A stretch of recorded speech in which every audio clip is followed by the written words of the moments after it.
Tulsa and All Souls Everywhere members try to live out what we call love beyond belief. Bring your whole self each week to our worship services, Humanist Hour, and programs for families and adults. Empower your children with a religious education that helps them make their own decisions about what they believe. Connect and learn from our community of diverse experiences, faith, and cultures. Sing with others in one of our many choirs. Explore your creativity and find healing in the chapter of your life that you're in right now. At All Souls, our members care for each other through the highs and the lows of our lives. Live out love beyond belief here in Tulsa, across our nation, and around the world. Join us. Become a member of the All Souls family in our centennial year. At All Souls, our members care for each other through the joys and the sorrows of life. All Souls Tulsa and All Souls Everywhere. Join today at allsoulschurch.org.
Welcome to the All Souls Jazz Club.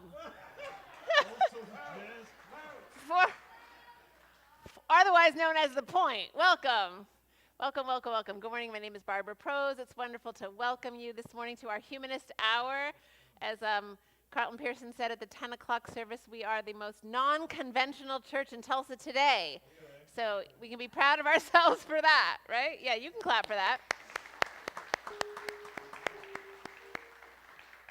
Here at The Point, everyone is welcome no matter what you believe or don't believe. Atheists, agnostics, seekers of all kinds are welcome here. We trust the truth and the greater reality that holds us all without worrying too much about the names we give that truth or that greater reality. So I'm happy to welcome you. If you are new here, I hope you'll stop at the table in the foyer. We have a little gift bag for first-time visitors. Give us your information, and you'll get our weekly newsletters, and you'll hear more about what's happening in the community that way. What else do I need to tell you? We have amazing music, amazing message, and I'm going to light our chalice this morning. We light this chalice, and then we will join in saying the words of our covenant together. As people of diverse perspectives and persuasions, held together by our common ideals and our common values, we light this chalice as a reflection of the love that burns deeply within each of us and the hope that calls us forward into greater possibilities for justice, for love, and for an enduring peace.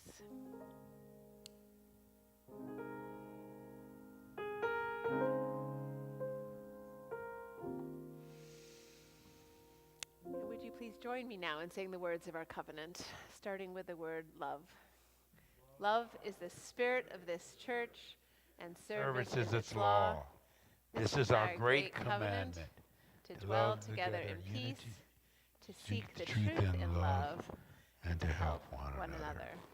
Welcome to All Souls, where we love beyond belief. I encourage you just to look around and nod and greet your neighbors this morning.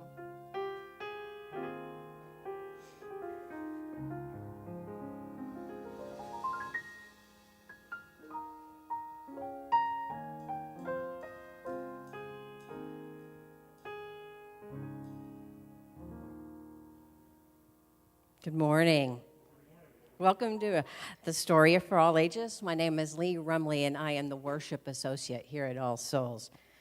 And our director of religious education, Shannon Boston, who is not here today, selected this wonderful story, and today I'm Shannon's understudy. This week's story is a tale of deepest connection. The Sun in My Belly by Sister Susan, with illustrations by Sister Rain. It was an early morning, and the sky was blue, and hiding behind it was dark gray clouds. Jenny and her friend Molly were playing with a red balloon in a meadow. "My turn," Jenny said, throwing the ball as far as she could. Molly ran after it. "My turn," she said, throwing the ball as far as she could. Jenny and Molly both ran across the meadow after the ball. "It's my turn," said Jenny, reaching for the ball. "No, I want another turn," said Molly, taking the ball and running back up the meadow. "Then I don't want to play with you anymore," said Jenny. "Fine," said Molly. "I don't want to play with you either." She took the ball and ran away. Jenny felt all alone in the meadow. She sat down against a large oak tree and cried. Big tears ran down her face and fell into her hands. She cried until she couldn't feel any tears left in her. Sitting quietly in the meadow, she felt something warm and soft touch her head. She looked up. The sun was coming over the mountain, lighting up the sky with rays of gold and orange. The warmth reached all the way to her belly. "Oh," said Jenny, surprised. "The sun is so beautiful, and the sunshine has come right inside of me." But soon dark gray clouds moved overhead. Jenny felt the first raindrops fall on her. The raindrops are mixing with my tears in my hands. They are both the same. Jenny looked around and saw water everywhere. There was rain falling on the grass, the trees, and the roof of her house. The little pond was full of water, too. She knew she drank the water every day and took a warm bath every night. And she remembered the tears she had just shed. Both the water and the sun are a part of me, thought Jenny. I can't wait to tell Molly. Then she remembered that she and Molly had fought. Jenny turned to walk home across the meadow and saw Molly coming toward her with an umbrella. Jenny and Molly stood under the umbrella together and watched the sun. Jenny said, "I'm sorry I said I didn't want to play with you earlier." And Molly said, "I'm sorry I didn't want to wait my turn. Let's be friends again." Then Jenny said, "I think you must be inside of me, just like the sun and the raindrops. And you must be inside of me, along with the sun and the rain," Molly said. "I like having all those things inside me." Jenny and Molly decided to go get warm and dry and have breakfast together. As they walked quietly home, they passed a cow. Jenny looked at the cow very thoughtfully. The cow had made the milk that would be in her breakfast cereal. So the cow was part of her, too. Jenny and Molly stopped under an apple tree and picked 2 small green apples from the lowest branch. Now the apple and tree would be inside of them as well. Jenny was quiet for a moment. She could feel her own calm breath, breathing in and breathing out. She knew she had learned something special that day. Even if no one was right next to her, Jenny would never really be alone. All the different things that were on the earth, the people, the trees, even the air she breathed were inside of her. Jenny has watched the sun come up and the sun go down many times since that day. She knows the sun is still inside of her, even when it's dark or raining. She knows that night and the rain are inside her as well. Whenever Jenny is sad, she remembers the sun and the rain, the cow and the apple, and she knows she is connected to everything else in the world. Children, now you get to go with your friends and Miss Autumn and practice treating each other and yourselves and our environment with the utmost respect, because we are all indeed connected.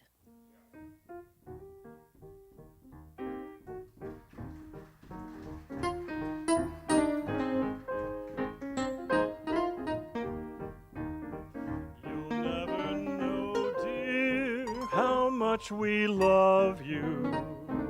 Please don't take our sunshine away. Let me, one more time. You are my sunshine. Come on. I hear some harmony. You make me happy when skies are gray. You'll never know, dear, how much I love you. Please don't take our sunshine away.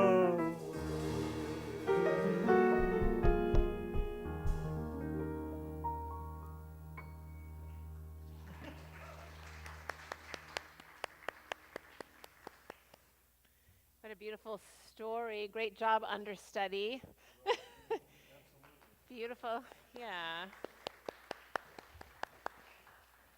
Such beautiful illustrations. And I was looking at this table and thinking about how the fire and the water and the earth are all a part of us and how interconnected we all are. And one of the ways we remind ourselves of that in this community is by marking our deaths and births and divorces and marriages. And this morning, we open our embrace and feel our connection with the family and friends of Bob Tucker, who died on Friday, July 15th. And some of you may have already heard that Dick Leeser also died on July 15th. And now we know that his graveside service will be this Friday, and his memorial at All Souls will be on Monday, August 22nd.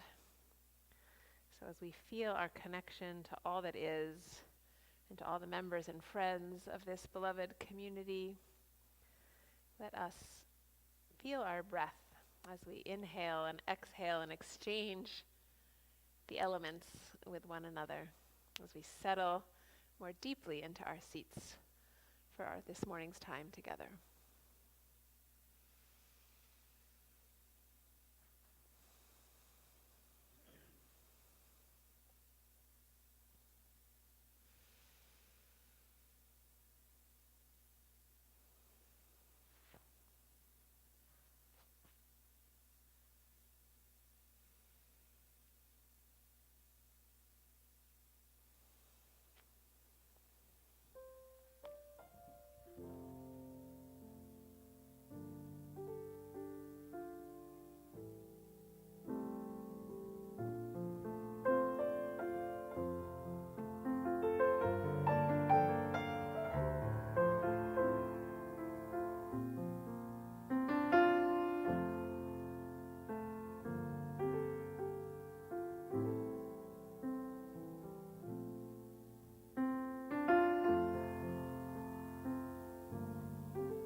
respect you.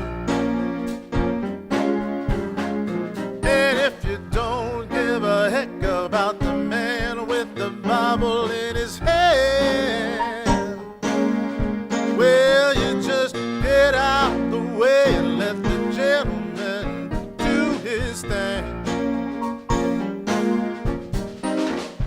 Yeah, you're the kind of gentleman that want everything your way.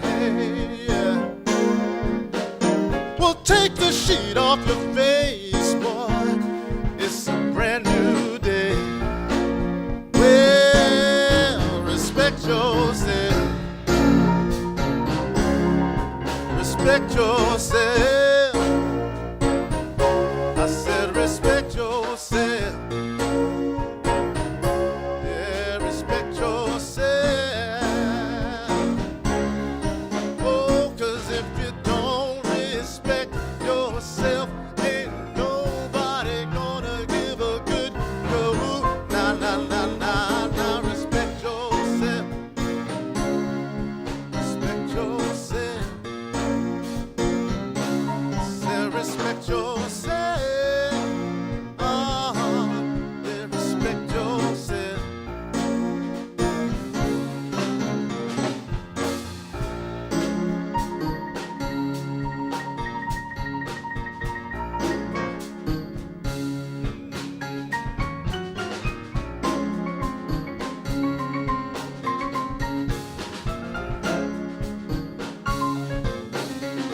If you're walking around thinking that the world owes you something 'cause you're here,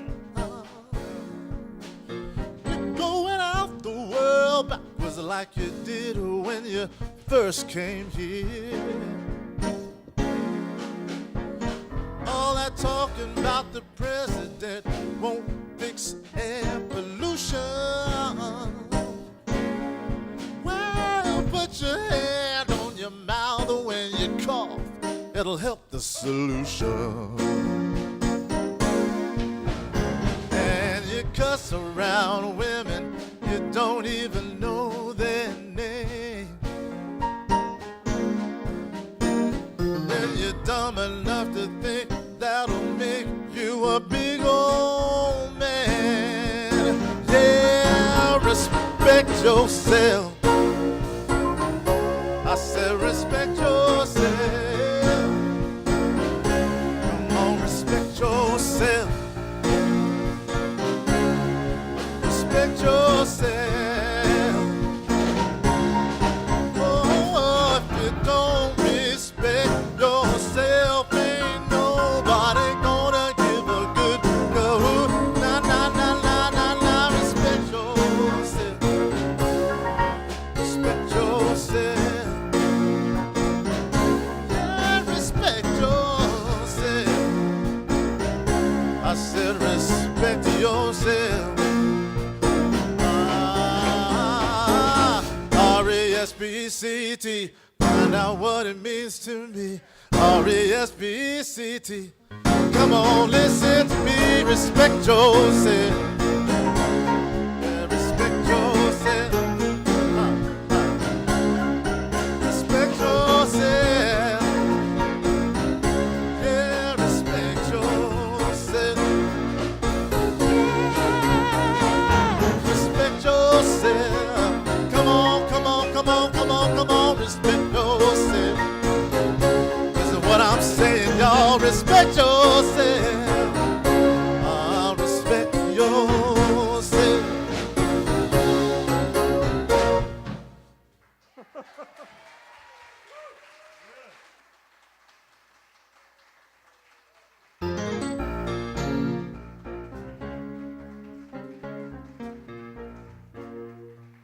Bam, bam, bam, Booker. Some of the best singing I've heard him do. I was thinking when he was singing that song, Respect Yourself, I haven't always respected me. In fact, I suspected me because of some of the opinions I had about things and people, particularly religiously. As a radical inclusionist, and the theme for this month is inclusion, when David asked me what I would title this, I just titled it The Gospel of Inclusion because I wrote a book titled that, and it got me in a lot of trouble.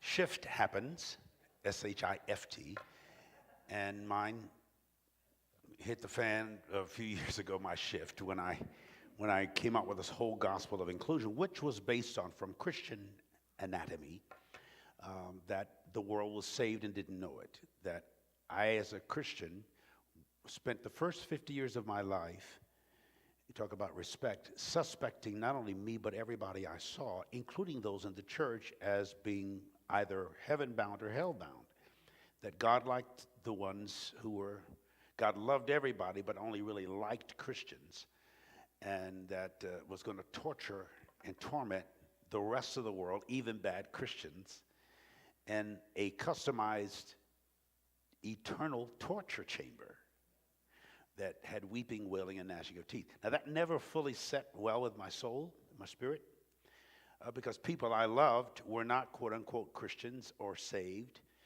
And I presumed, particularly my little Mexican friends in Southern California that I ran around with, most of whom were Catholic, and we were Pentecostals, and we thought that the Catholics, because they prayed to Mary, were going to hell. And yet I played with those kids all week long, went to school with them, and the only time we were separated was on Sundays, when we all went our separate ways. That never set well with my spirit, even as a kid. So I was having this conflict, this almost cognitive dissonance in my thinking that I would not send my friend Cisco or my girlfriend Rebecca, who was Seventh-day Adventist, to hell. But I knew God was. And then when my grandmother died and my father attended her funeral, his mother, who was a Pentecostal preacher, backslidden, she, quote unquote, came back to the Lord in my senior year of college, my freshman year. But she played the dogs. We lived in San Diego, California, and you could gamble in Mexico. So she, after, quote unquote, coming back to the Lord to be the wonderful Christian woman she was supposed to be, she had this gambling deal. And so she played the dogs in Tijuana. And it so exacerbated her with guilt and shame that she had a massive heart attack, is my opinion, the next day and died. Daddy was there. Her eldest of the 7 children rushed to the emergency room to see his mom, and after 3 unsuccessful attempts to resuscitate her, and he could hear her groaning. Sometimes she would come under, she would make a sound, and he wanted to run back there and protect his mother or save his mother, whatever. Anyway, she died, and Daddy walked in, and her arms were still hanging off the gurney, her breasts exposed, her mouth open, her eyes looking frightened, half open and closed. And she looked like she was in the place where she, a Pentecostal preacher, taught him, her oldest son, that gamblers go. You get that? Daddy carried that for 40 years until I was able to sit with him with Scripture about almost 5 years before he transitioned. And he said, "Are you telling me my mom was not in hell?" I said, "No, but she was there before she died, thinking she was going there, and you've been in it since she left, Daddy. People don't go to hell, but we all go through it." The concept is both absurd and obscene. It's vulgar, that a God of love or mercy. So that's what I wrestled with for many, many years. And I had difficulty respecting myself because I suspected not only me, I suspected God. This God of love and mercy, how could mercy endure forever and hell endure forever? One would cancel out the other. Now, inclusion is very popular across the planet now. Everybody's talking about it. It means to enclose. If you look up the word inclusion, it comes from the word enclosure, means that everybody is cared for. There's room for everybody in the circle, and that we're all mutually protected. The Greek word for agreement is symphoneo, where we get the English word symphony. It doesn't mean to sound the same. It doesn't even mean to sound alike. It just means to sound together, to make symphonic sound in the earth. We don't have to go along to get along. We can mind many of the same things without having the same mind about everything. All of us are prejudicial, prejudging something or somebody. I just was in Phoenix 2 weeks ago at the Biltmore Hotel, where 20 years ago, a same-gender loving woman who I've since consecrated to the bishopric from my same denomination, Church of God in Christ, Classical Pentecostal, after All Souls celebrated my universalism, because that's what the Tulsa World said. Bishop Pearson has become a universalist. I wasn't even sure what it was at the time, because I didn't like universalists. I thought y'all was all going to hell. And as I've said many times, I drive past this church casting the devil out of you, and then a few years later I get cast into you as a member, so we're all going to hell together. And that concept has always been ridiculous to me. It was always in conflict with my soul, but I never gave myself permission to acknowledge that or to state it. And most of the Christians I know wrestle with not only their sin consciousness or victim consciousness, but the fact that many of their loved ones whom they didn't win to Christ were going to hell, even if it was a parent. That concept is erosive. It is destructive. It causes psychosis, which is that you lose touch with external reality. It makes us mentally ill. The religious world in general, all of the religions tend to do this right and wrong duality thing, and I understand its virtues as well, but it can be victimizing, and it is causing the tensions on the planet right now. Several billion people believe in a God who will send them to hell, that actually created a hell for them. And many of you who may be first, second, third generation, or second and third generation universalists, you don't have the same problem. The way I look at universalism is uno, one version or versification of the whole. That I am a version of you, a blonde-haired white woman. You are a version of me, or a verse in me, or of me, or a versification of me. And if you look at the person next to you, they are somehow inextricably connected to you in your essence. And if you spend a little time chatting with them, you'll find out we wrestle with the same idiosyncrasies: guilt, shame, fun, laughter, fear, faith, doubt, doom, condemnation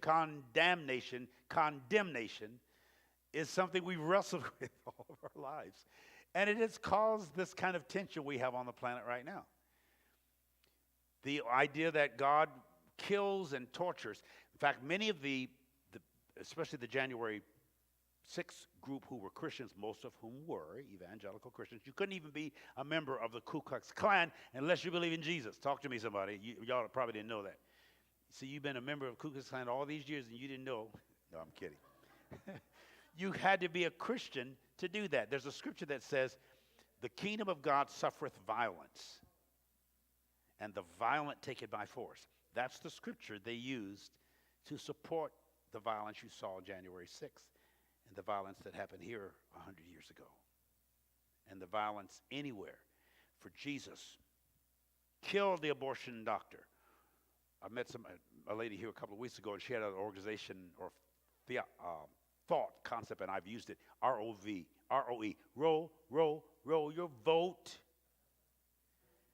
gently down extreme, because the extreme attitude. I'm very pro-life, but I'm also pro-choice. I think you can be both. I think it's critical not to be otherwise. I don't know anybody who isn't pro-life. Everybody wants to live. A rat wants to live. A dog, a mosquito tries to do what it can to live. They're doing some work across the street from our home. The man that lived across the street from us shot himself and was in there 8 days before. He was very distant and very unfriendly. Nice, but we didn't know him. Nobody knew him. When I moved in, the lady next door to me, a Christian, said this guy doesn't like anybody parking on that side of the street, and he's depressing. And anyway, he committed suicide, and they're tearing down. They went in to redo his whole house, which had even had drywall still up. They hadn't even filled in the place. It was very depressed. But I saw a mouse in my kitchen. I saw him come in. My sister opened the garage door and went out, and a little mouse came in there and hopped up in my place where my seasoning is. And, of course, I wanted to kill it. Then I realized that it wanted to live. I felt sorry for it. Put a rat trap out. Anyway, but I wanted it to live or not. It wasn't going to pay rent in my house, so. But I just feel a certain sense of sacredness for that life. And I thought about that mouse wanted to live like I wanted to live, and part of me wanted to kill it. We all wrestle with those kinds of things. That is part of our integrated self. To be integrous or to have integrity means that you integrate all that you are. And you're not ashamed of what you aren't. That the part of you that's angry or frightened or loving and forgiving, I don't believe in personality disorders. I believe there are personalities out of order. There comes a time when you should have a certain sense of intimidation or fear or caution or concern or care. There's a time that you should be absolutely careless. But sometimes to be absolutely careless is irresponsible. My daughter brought her friend home they went to a movie last night. And when she took her friend back to her apartment, there was some creepy-looking people around her because it was late at night, like after midnight, and she didn't want to leave her there. So she texted me in the middle of the night, which I was asleep, and said, "Daddy, can Tyler stay at the house because I don't want to leave her where she was." And, of course, I didn't see that text till in the morning, but Tyler slept there because they were afraid. And I said to her that was a very responsible time to be afraid, or at least to be cautious and bring her home to protect her. There was nothing negative about that. It wasn't that she wanted to harm the people that threatened her. She wanted to be away from the people who threatened her so she could be safe. Now, there are times when you're inclusive, that doesn't mean you like everybody you see. You should like the one you see in the mirror, but most of you don't, because you were not taught to like yourself. You're taught to love yourself. I was taught that God loved me. I never once heard a sermon where anybody even suggested that God liked me. So consequently, and I'm almost 70 years old, I didn't like me. And I ain't crazy about you, because so we all struggle. No, I can say I love you, but I'm past trying to love everybody, because I think that kind of comes natural. I actually like you, and I don't even know you personally. And you say, well, how can you like me and you don't know me? And I might say, that's why I like you, because I don't know you, because if I did, I might not like you as much. Love and like, I think we should emphasize compassion more than love. Compassion means that you feel the pain of the other person.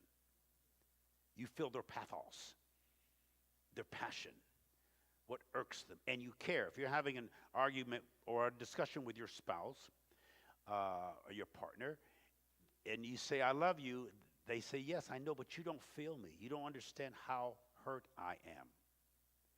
What you said crushed me. You didn't mean to, but that was my reaction to it. So let's talk about why I hurt you, or why are you angry? Or if your spouse or friend or partner burst out in anger, before attacking their anger, say, okay, what did I do to cause that reaction out of you? Because I don't see it often. I must have done something, said something, or communicated something that really ticked you off. I don't want to tick you off. The people who know you most know what turns you on or what ticks you off. And they know how to go there. I said at the last service, the number one cause for divorce is marriage. Oops.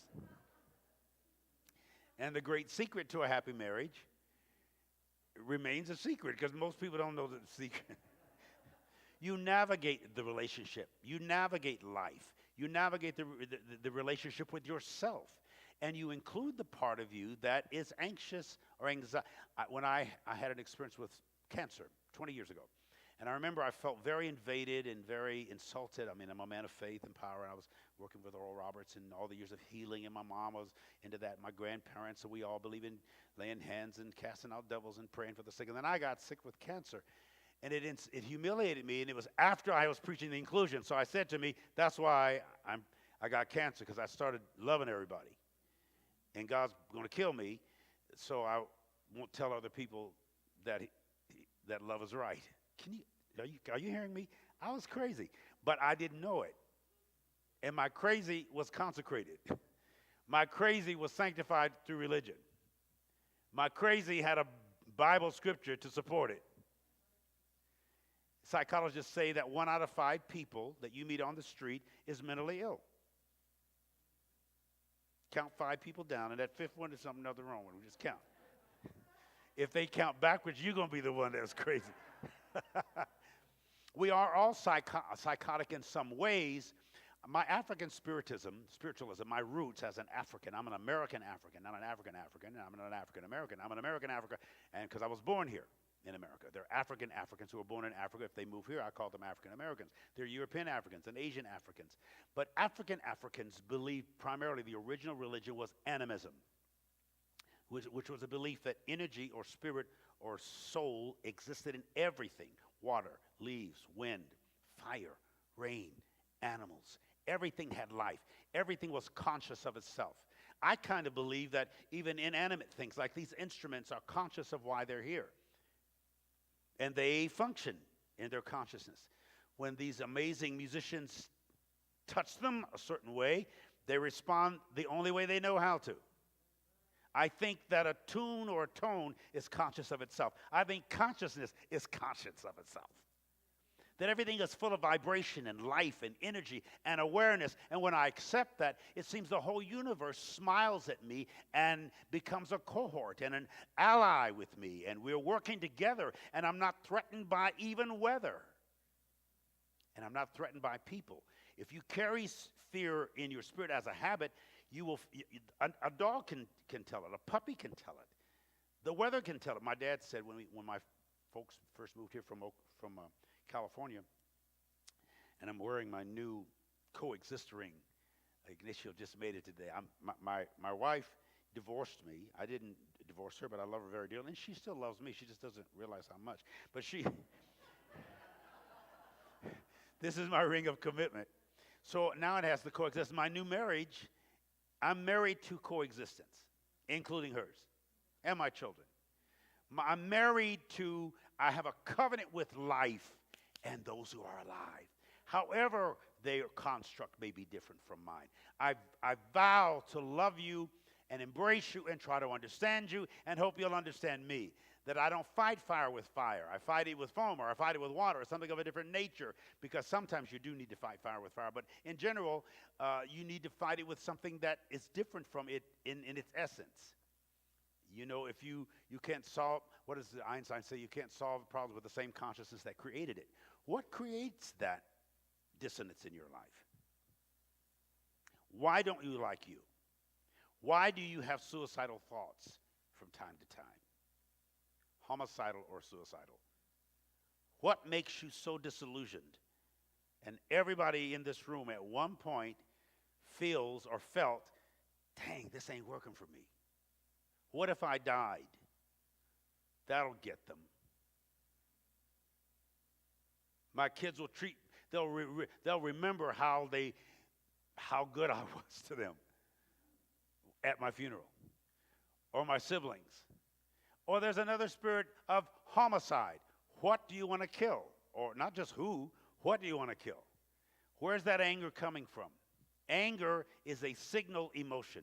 It signals an emotion, commotion, or devotion in your life with which you have not properly processed. And it manifests in violence or violation, sometimes self-violation, when you cut or curse yourself. We all have those propensities. I, as a man of faith and a man of positive thought and general love for everybody, I know what it is to prejudge somebody. I think I may have admitted to you before that since once Trump became president, so many of my, particularly my white evangelical fundamentalist friends, everybody doesn't dislike Trump the way I do, but I really dislike the man. And that's not your business, but I told you anyway. And so, but I have people, white people that have been in my life for years, walked with me, worked with me. We preach for integration, social integration, religious integration, all that. Christian. So my problem was every white person I saw in this town for a while, I presumed, because Oklahoma's very red, not just the soil, but you know, when you've been victim consciousness all your life, your grandparents and great-grandparents, you've heard these stories, you carry that. I'm still relinquishing. I'm still taking off some of that garment that has been part of my wardrobe, that I am the victim, that white people don't like me. Well, a lot of white people, I think you guys like me. Some of my best friends are from the stupid things I think and judging every person. What if they voted for somebody you don't vote for? Do you want to kill them? Or remove them from the planet? You have the right to be pro-life. What is happening in America? Why are we so pluralistically divided, polarized? We've never seen it like this. Here's what's happening. There is no evolution without dissolution. What's happening is the old guard and old gains of the past that were relevant in the 20 and as a religion. Now, I want just a little more energy. A little. When Barbara says this sounds like a jazz hall, it ought to sound like a jazz. So I love that you're clapping and that you will dance and move and be more alive and more alert. I like the fact that you're humanists, those of you who attend to this service. I like to be remembered as a sacred humanist and a radical inclusionist. Not as a preacher or the bishop or the evangelist or the pastor or the prophet. Those are biblical titles that I've been wrestling with all my life. But if when I die, they put on my tombstone that he was a sacred humanist, which my understanding of Jesus would be, or he was a radical inclusionist, that's enough. One day they call me bishop, the next day they call me son of a bishop. So why would that be important to me? I wear both of them very proudly. Even the term of heretic. I don't feel that as a cut anymore. And so there's a shifting going on in my life, around me. The group that prayed for me and washed my feet, Bishop Flunder, I was there a few weeks ago, and I wept again because after all my evangelical fundamentalist friends rejected me, the same gender-loving community invited me in. The Jewish Federation of Tulsa first invited me, then the same gender-loving community. She washed my feet. When I got through preaching, she said, walk down among the crowd and let us love on you. Gay men and women, many of them dying of AIDS. Some have since died. Others have recovered. But I didn't know them personally, but they came, some of them haltingly, and wrapped their arms around me, pressed their face against mine, offered kisses. And when I turned around, she was on her knees with a vat of warm water, and she said, Bishop, take your shoes off, and she washed my feet. Part of that's in the movie Come Sunday, but not to the degree of the dramatics of what it was. So I got to go back there. And then I was with a bishop this past Sunday that I also consecrated, same gender-loving man, with his first gentleman, they used to say first lady. They call him the first gentleman. I thought that is so cool that you guys have come up with the language. And they're intelligent, bright, creative, innovative people, loving. Why do we judge folks, prejudge folks we haven't even met or spoke to? They should be right. And I said to Bishop Flunder and to Bishop Allen, we don't need a subculture underground gay church. Let's just be radically inclusive and affirm one another and live together and work together and walk together, something that's already happening here in universalism, but it needs to happen in the universe. And you're going to see more of this in the next coming weeks and days and months. Our country is changing. Our culture is changing. The world will never be the same because the species is being upgraded. The whole human race is being upgraded. All of us are a part of it. If Carlton Pearson can feel comfortable in a Unitarian pulpit for the last 15 years and hang with folks that I thought was going to hell, if I can change my thinking, you all can become Pentecostals. All right, I got to go. Yeah, I agree. It is a miracle. Say miracle, miracle, a miraculous change. And I love who I am. I actually love who I'm not. I love the evolution. I love your evolution. I love your daring courage to say you don't believe something or you do believe something, and I'm going to embrace who I am, what I like, and I'm going to hang sometime, and I hope you do, with people you don't like. Okay. That may be somebody you love very, very much. Go to your seat, preacher. You are done. I often, let me close with this. I often say nobody can hurt you or harm you or even hate you like somebody you love or who loves you. Love is a painful emotion sometimes. It's a painful devotion, but it comes habitually. You're automatically love. You don't automatically like. You don't have to worry. People say, folks need to learn how to love. You don't learn how to love. You forget how to love. You learn how to hate. You come here loving. We all come here loving. It's part of us. I'm working on liking. I like you. My dad used to say, I love you, and I like you too. Turn to someone and say, I love you, and I like you too. I love you, and I like you too. And then you just say, I believe you or I don't believe you. I love you. Thank you.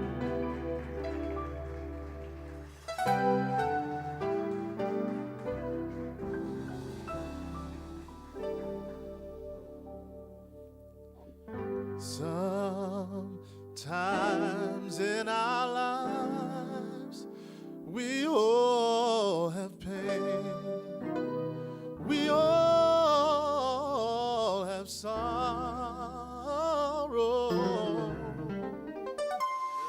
Yes, but if we are wise, we know that there's always tomorrow.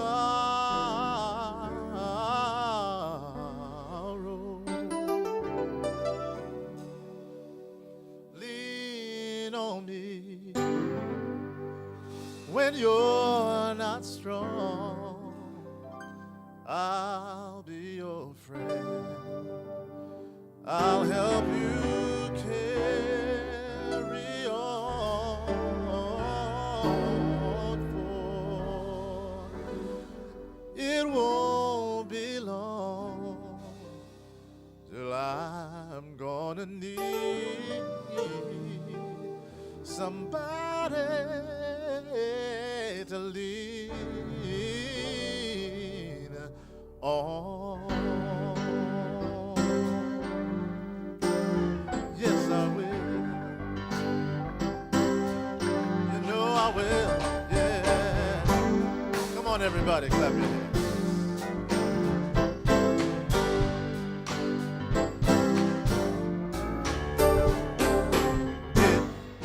There is a load that you have to carry. I'm right up the road. I'll share your load if you just call me, lean on me. When you're not strong, I'll be your friend. I'll help you carry on.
somebody to lean. I just might have a problem that you'll understand. We all need somebody to lean on.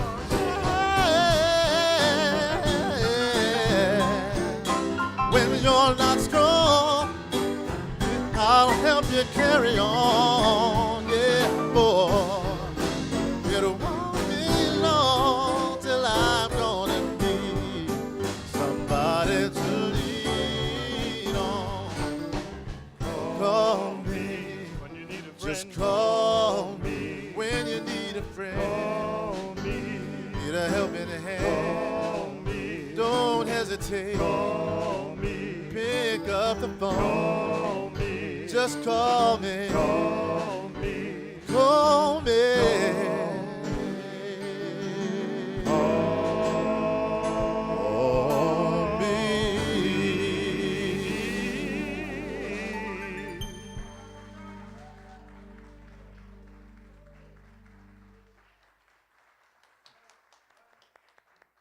Okay, y'all are taking a break, and when does the next set begin? I'm telling you, come back at 1 o'clock now. We're staying for a dance party, right?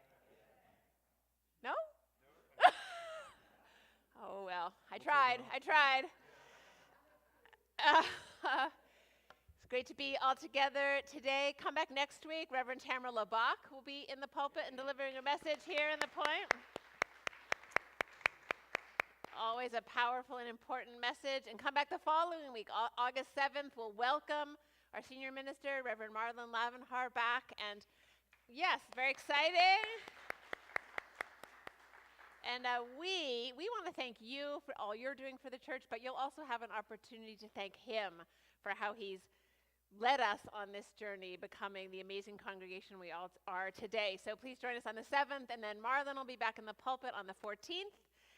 So lots of great Sundays coming up. Foundations of Unitarian Universalism is being offered in August 7th, 14th, and 21st. It's a chance to learn more of our history and our theology and connect the dots between universalism and the gospel of inclusion and love beyond belief, get to know each other. Join us in August for that. And Wellspring groups, small groups, are starting in September, a chance to really dig into your own spiritual life and formation, create a new, liberating, healing spirituality that you can really feel that congruence in your life. It's happening in August. And to attend in the fall, you need to attend a retreat August 28th from 2 to 4:30 p.m. And Corey Lovell is the minister to talk to about that. Look online for more information. The Wellspring Zoom retreat is on August 28th. Voting is power, folk. Want you to know that, I forgot my phone, that it is the last chance to register to vote is this Friday, the 29th. Last day to register to vote for the elections on the 23rd, which include Tulsa City Council races, primary runoff, and if you're not up to speed, because I know sometimes we're embarrassed if we're not, Amanda Schenkel-Knowlton, who's the head of Voting is Power, is happy to talk to you and connect you to the resources you need so that you can really help the health and well-being and future of our democracy. So last chance to register on the 29th. Our offering today goes to a really special program I want to tell you a little bit about. It's hosted by the YWCA here in Tulsa, whose mission is to eliminate racism and empower women. You may or may not know that access to swimming pools in this city and across this country has always been negatively impacted by racism, but there's a program called Los Pequecitos, which means little fish, which has been very successful at the Y for the last 10 years, reaching out to the Latinx community in East Tulsa with bilingual hosts, and that program is now extending into North Tulsa. So please give generously as you're able today, and if you'd like to make a donation to the church, there are envelopes in the back of the room, and we will now gratefully receive this morning's offering.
Thank you to all our musicians this morning.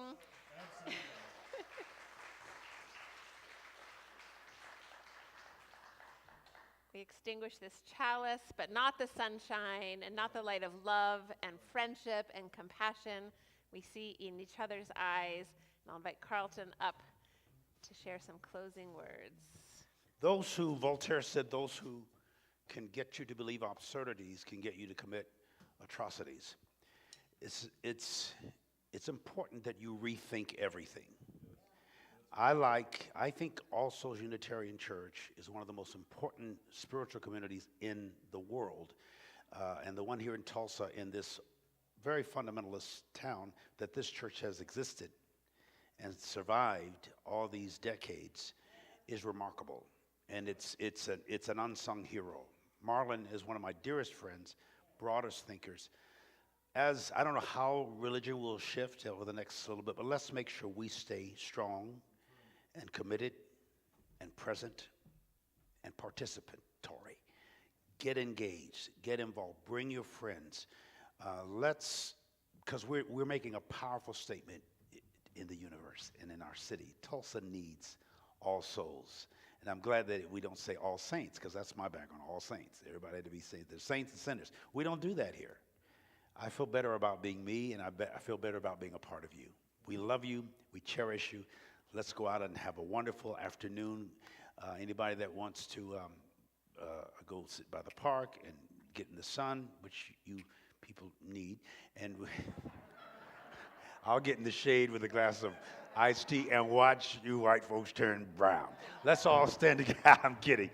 See how prejudiced you guys are? I just can't believe it. We love you. Peace and blessing.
Thank you.